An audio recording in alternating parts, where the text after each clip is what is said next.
Hello students, मैं ओंकार श्रीवास्तव स्वागत करता हूं आपका ओंकार क्लासेस में। आज मैं आप सभी के लिए लेकर आया हूं पॉलिटी की नेक्स्ट क्लास। आज का टॉपिक है कॉन्स्टिट्यूशन ऑफ इंडिया का पार्ट 2 नागरिकता।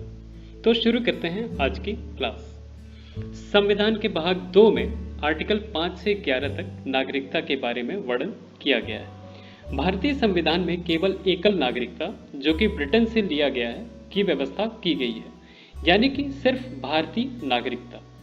1955 में केंद्र सरकार द्वारा भारतीय नागरिकता कानून बनाया गया, जिसमें नागरिकता प्रदान करने के 5 शर्तों का उल्लेख किया गया है।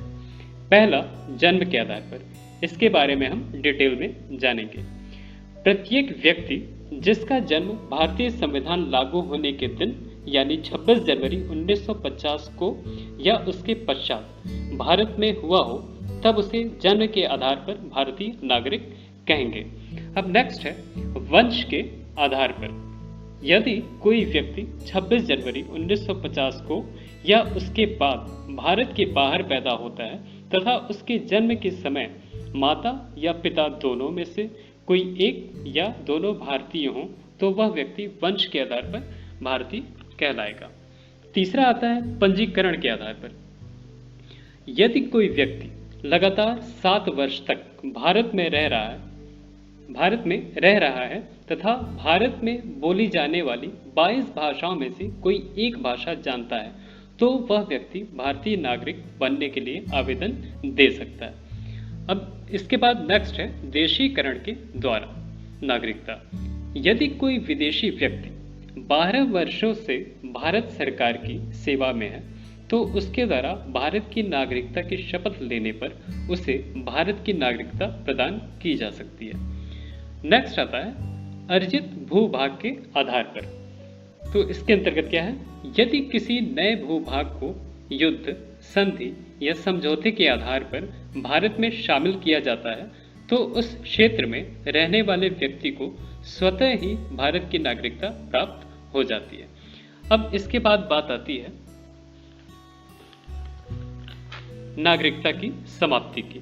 1955 में केंद्र सरकार द्वारा भारतीय नागरिकता कानून बनाया गया, जिसमें नागरिकता समाप्ति के निम्न 3 शर्तों को शामिल किया गया, जिसमें कि पहला है स्वयं के द्वारा भारत की नागरिकता का परित्याग करने पर नागरिकता की समाप्ति हो जाती है। दूसरा, किसी दूसरे देश की नागरिकता को स्वीकार कर लेने पर नागरिकता की समाप्ति। और तीसरा है सरकार के द्वारा नागरिकता छीन लेने पर। इसके अंतर्गत 3 पॉइंट्स को शामिल किया गया है, जिसमें से पहला है गलत दस्तावेज दिखाने पर सरकार नागरिकता समाप्त कर सकती है। दूसरा, न्यायपालिका किसी अपराधी को सजा स्वरूप उसकी नागरिकता समाप्त कर सकती है। और लास्ट है, यदि कोई व्यक्ति 7 वर्ष या उससे अधिक बिना बताए देश के बाहर रहता है, तब भी सरकार उसकी नागरिकता समाप्त कर सकती है। अब हम धीरे धीरे आर्टिकल 5 से लेकर 11 तक को जानेंगे। आर्टिकल 5, इसमें क्या है, संविधान के प्रारंभ पर अधिवास द्वारा नागरिकता। यानी इस संविधान के प्रारंभ पर प्रत्येक व्यक्ति जिसका भारत के राज्य क्षेत्र में अधिवास है यानी अस्थायी निवास है, निम्न 3 शर्तों में से किसी एक को पूरा करता हो, जो कि इस प्रकार है। पहला, जिसका जन्म भारत के राज्य क्षेत्र में हुआ हो। दूसरा, जिसके माता पिता दोनों या माता पिता में से किसी एक का जन्म भारत में हुआ हो। और तीसरा, वह व्यक्ति जो संविधान लागू होने के ठीक 5 वर्ष पूर्व यानी कि 26 जनवरी 1950 से ठीक 5 वर्ष पूर्व भारत में रहा हो, भारत का नागरिक होगा। नेक्स्ट आते हैं आर्टिकल 6 पे। पाकिस्तान से भारत को प्रव्रजन करने वाले कुछ व्यक्तियों की नागरिकता के अधिकार। तो इसके अंतर्गत क्या है, वह व्यक्ति जिसने ऐसे राज्य क्षेत्र जो कि पहले से भारत का राज्य क्षेत्र था, परंतु बंटवारे के बाद वह पाकिस्तान के अंतर्गत आता है, वह व्यक्ति भारत के राज्य क्षेत्र में प्रव्रजन किया यानी कि पाकिस्तान से भारत आया, इस संविधान के प्रारंभ पर भारतीय नागरिक समझा जाएगा। तो तथा निम्न 2 शर्त को पूरा करता हो। पहला शर्त क्या है? वह व्यक्ति जिसके माता पिता, दादा दादी, नाना नानी दोनों या दोनों में से किसी एक का जन्म अविभाजित भारत में हुआ हो। और दूसरा शर्त क्या है? वह व्यक्ति जो 19 जुलाई 1948 से पूर्व भारत चला आया हो तो उसे नागरिकता दे दी जाएगी। और यदि 19 जुलाई 1948 के बाद भारत आया है तो उसे 6 माह बाद नागरिकता दी जाएगी। नेक्स्ट आता है आर्टिकल 7। तो इसके अंतर्गत क्या है? भारत को प्रव्रजन करने वाले कुछ व्यक्तियों की नागरिकता का अधिकार। इसके अंतर्गत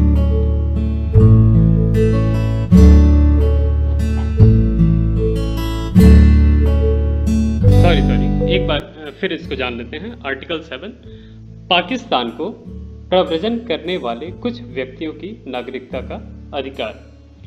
वह व्यक्ति जिसने 1 मार्च 1947 के बाद भारत के राज्य क्षेत्र से ऐसे राज्य क्षेत्र को जो कि इस समय पाकिस्तान के अंतर्गत आता है प्रव्रजन किया है, यानी कि भारत से पाकिस्तान चला गया है, भारत का नागरिक नहीं समझा जाएगा। लेकिन अगर वह भारत में आकर रहना चाहता है, भारत की नागरिकता लेना चाहता है, तो उसे आर्टिकल 6 के दोनों शर्तों को पूर्ण करना होगा, जिससे कि उसे भारतीय नागरिकता प्राप्त होगी। अब नेक्स्ट आते हैं आर्टिकल 8 पे। तो इसके अंतर्गत क्या है? भारत के बाहर रहने वाले भारतीय उद्भव के कुछ व्यक्तियों को नागरिकता का अधिकार। वह व्यक्ति जिसके माता पिता, दादा दादी या नाना नानी दोनों या दोनों में से किसी एक का जन्म अविभाजित भारत में हुआ हो। अविभाजित भारत मतलब पाकिस्तान, बांग्लादेश, बर्मा, ये सभी भारत के राज्य क्षेत्र में आते थे। और वह व्यक्ति भारत के बाहर किसी देश में मामूली तौर पर निवास कर रहा है, उसे भारत का नागरिक समझा जाएगा। जिसके लिए निम्न शर्तें हैं। तो वो शर्तें क्या हैं? पहला, भारत शासन अधिनियम 1935 के तहत उस व्यक्ति के माता पिता, दादा दादी, नाना नानी दोनों में से कोई एक या फिर दोनों एक अविभाजित भारत में जन्मा हो। दूसरा शर्त, जिस देश में वह मामूली तौर पर रह रहा है वहां के इंडियन एम्बेसी के समक्ष भारत की नागरिकता प्राप्त करने के लिए आवेदन पत्र देना होगा। यदि उसके आवेदन को इंडियन एम्बेसी द्वारा पंजीकृत कर लिया जाता है तो उसे भारत की नागरिकता प्राप्त हो जाएगी। अब नेक्स्ट आते हैं आर्टिकल 9 पे। विदेशी राज्य की नागरिकता स्वेच्छा से अर्जित करने वाले व्यक्तियों का भारतीय नागरिक न होना, यानी वह व्यक्ति भारत का नागरिक नहीं माना जाएगा जो अपनी स्वेच्छा से किसी अन्य देश की नागरिकता ग्रहण करेगा। इस आर्टिकल में एकल नागरिकता पर जोर दिया गया है। यदि कोई व्यक्ति दूसरे देश की नागरिकता प्राप्त करता है तो उसकी नागरिकता स्वतः ही समाप्त हो जाएगी। अब आते हैं नेक्स्ट आर्टिकल पे।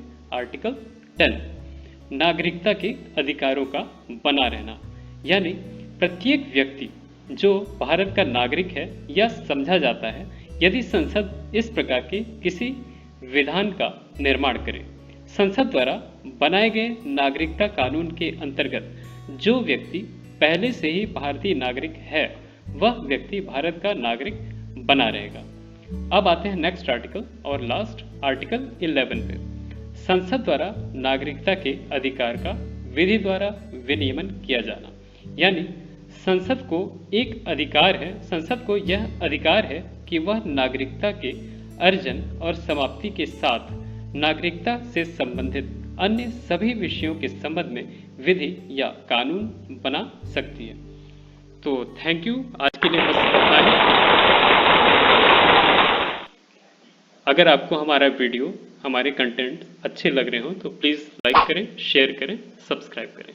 Thank you.